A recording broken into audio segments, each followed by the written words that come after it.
पापा जो पैसे आप हमारे शादी में लगाओगे वही पैसे से हमें पढ़ा.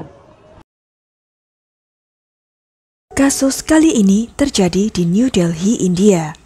Kasus ini mungkin merupakan salah satu kasus kejahatan pada wanita paling terkenal dalam sejarah India yang memicu protes global dan gerakan hak-hak perempuan yang menyerukan reformasi radikal untuk mengatasi kasus-kasus kekerasan gender di India.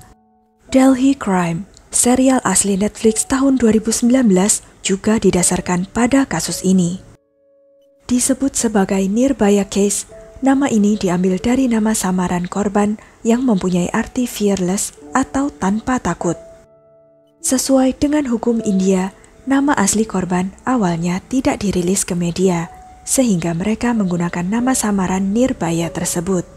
Namun kemudian, nama aslinya terungkap setelah orang tua korban mengizinkan media untuk membuka identitasnya.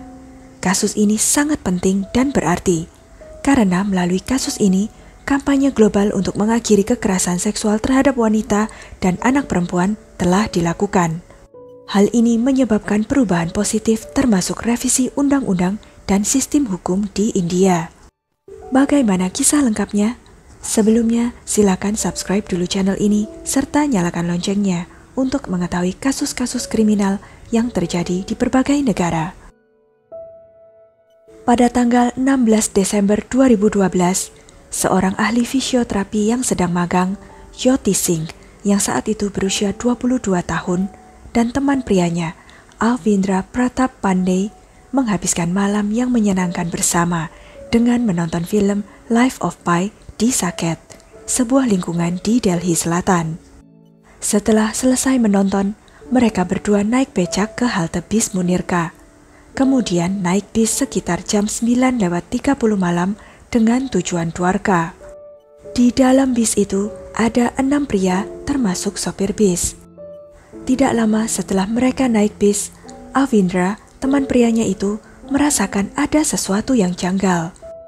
Bis tiba-tiba menyimpang dari rute biasanya.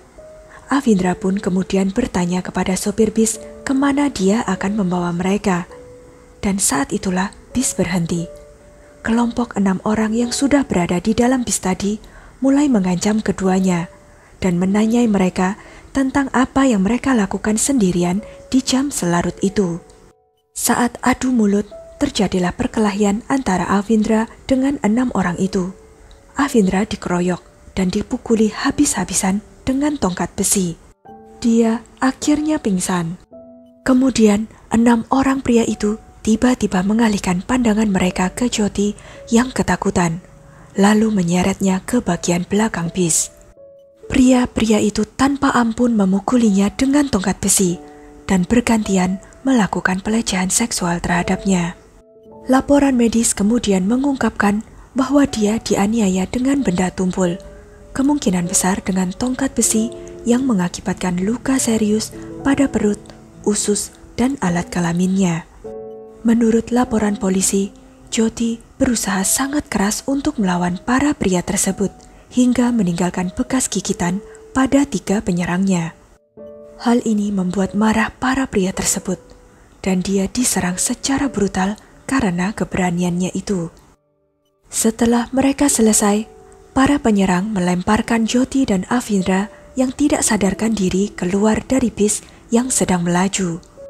Mereka kemudian ditemukan oleh seorang pejalan kaki sekitar jam 11 malam. Pejalan kaki itu langsung menghubungi kepolisian Delhi, dan setelah ambulans tiba, pasangan itu segera dibawa ke rumah sakit Safdarjung, di mana Jyoti menerima perawatan darurat dan dipasang alat bantu nafas. Avindra menderita patah tulang di beberapa tempat akibat serangan itu, namun dia selamat. Ketika serangan itu terungkap oleh media, hal itu mengirimkan gelombang kejutan ke seluruh negara. Jyoti menjalani beberapa operasi, namun kondisinya masih kritis. Pemerintah India menunjuk sebuah komite dokter untuk memastikan Jyoti menerima perawatan medis terbaik.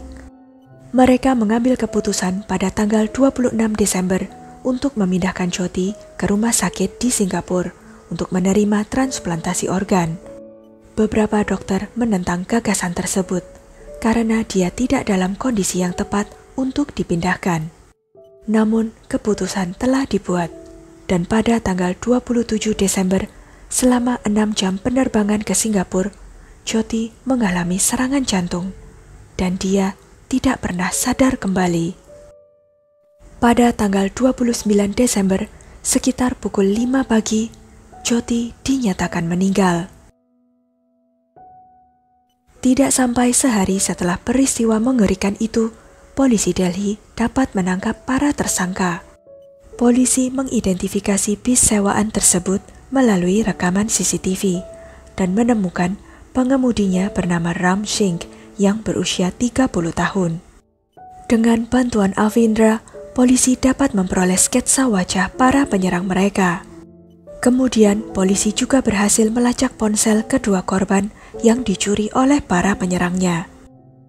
Keenam pria tersebut semuanya ditangkap, termasuk Ram Singh, sopir bis, saudara laki-lakinya yang berusia 26 tahun, Mukesh Singh, juga Vinay Sharma yang berusia 20 tahun, seorang asisten instruktur olahraga, Pawan Gupta, seorang penjual buah berusia 19 tahun, dan Muhammad Afroz, seorang remaja berusia 17 tahun. Terakhir, Akshay Thakur, pria berusia 28 tahun yang datang ke Delhi untuk mencari pekerjaan. Laporan mengungkapkan bahwa pada hari itu, beberapa waktu sebelum malam kejadian, sekelompok pria mengadakan pesta bersama dan mabuk. Ram Singh yang menjadi sopir bis sewaan pada hari kerja memutuskan untuk mengajak teman-temannya itu keluar naik bisnya dan bersenang-senang, meskipun secara hukum tidak diperbolehkan untuk menjemput penumpang umum karena jendelanya yang berwarna gelap. Mereka berenam berkendara dengan bis itu, dan pertama kali melihat seorang tukang kayu berusia 35 tahun naik ke dalam bis. Mereka lalu merampok dan memukulinya sebelum membuang pria itu keluar dari bis. Tukang kayu itu tidak terluka parah, dan dia melaporkan hal ini ke polisi.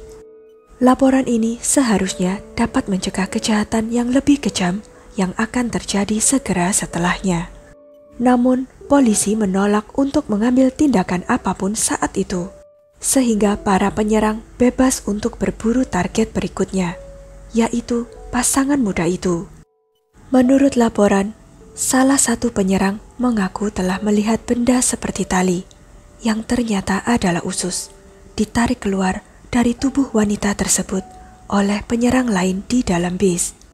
2 batang logam diambil dari bis, dan staf medis memastikan bahwa penetrasi inilah yang menyebabkan kerusakan besar pada alat kelamin, rahim, dan ususnya. 5 hari setelah kematian Jyoti, pada tanggal 3 Januari 2013, polisi mengajukan tuntutan terhadap 5 pria dewasa. Sedangkan 1 remaja di bawah umur yang bernama Muhammad Afroz masih berusia 17 tahun 6 bulan pada saat itu. Dewan Peradilan Anak kemudian memutuskan bahwa Afroz tidak akan diadili sebagai orang dewasa, sehingga dia diadili secara terpisah di pengadilan remaja. Pada tanggal 10 Januari, salah satu pengacara tersangka mengatakan kepada media bahwa para korban seharusnya bertanggung jawab atas penyerangan tersebut, karena mereka seharusnya tahu lebih baik untuk tidak menggunakan transportasi umum di malam hari. Dia juga mengatakan bahwa pasangan itu seharusnya tidak berkeliaran di malam hari. Pengacara itu bahkan semakin membesar-besarkan bualannya dengan mengatakan bahwa dia belum pernah melihat satupun insiden penyerangan seksual kepada seorang wanita terhormat. Pernyataannya ini menunjukkan opininya yang cacat tentang wanita secara umum. Pada tanggal 11 Maret 2013, Ram Singh, sopir bus, ditemukan gantung diri di selnya yang dia tempati bersama 3 narapidana lainnya. Pihak berwenang tidak dapat memastikan apakah itu bunuh diri ataukah pembunuhan. Menyusul kemarahan publik dan tuntutan untuk segera diadakan persidangan, pada tanggal 10 September 2013, Pengadilan Delhi memutuskan bahwa keempat pria dewasa tersebut dinyatakan bersalah atas kejahatan mereka. dan pada tanggal 13 September 2013 mereka dijatuhi hukuman mati dengan cara digantung.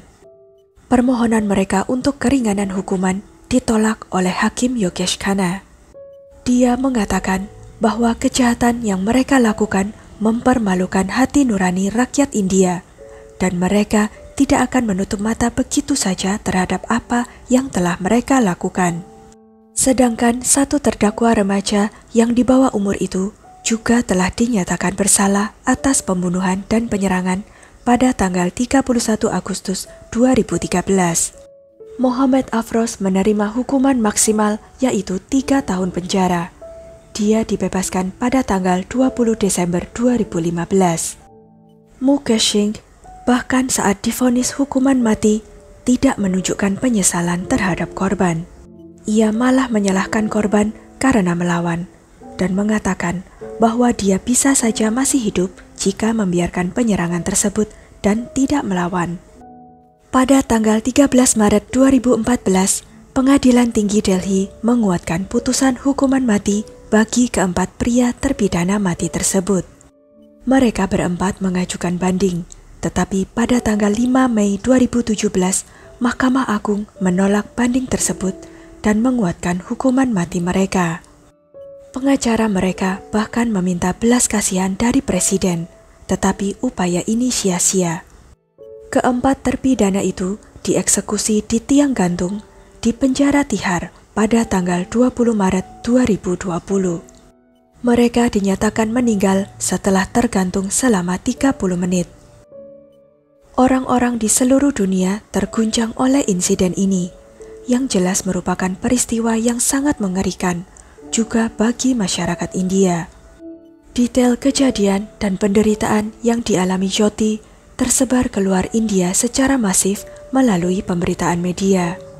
Banyak orang marah dan protes pun meletus di India Gate dan Raisina Hill di New Delhi.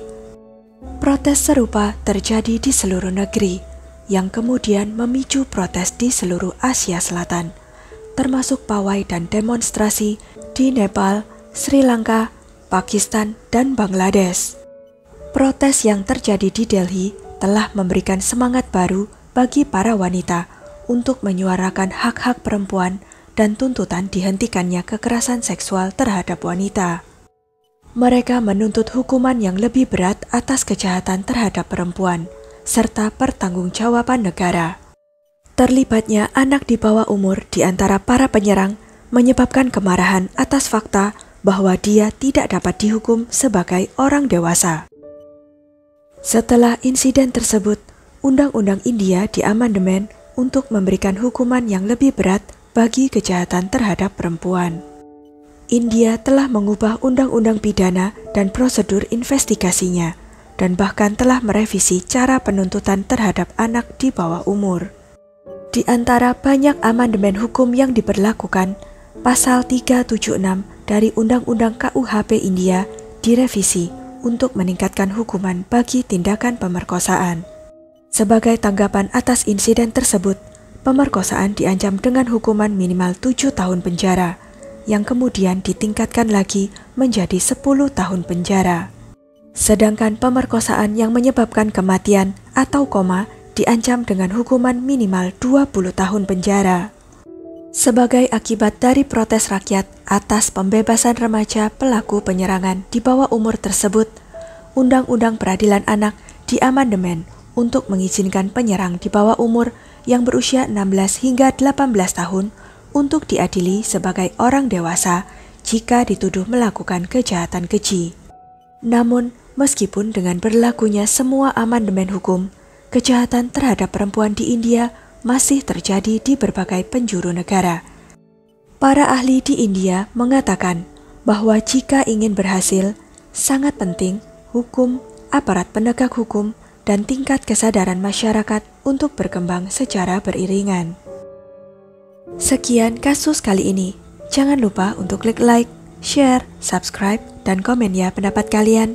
Sampai jumpa lagi di video-video selanjutnya.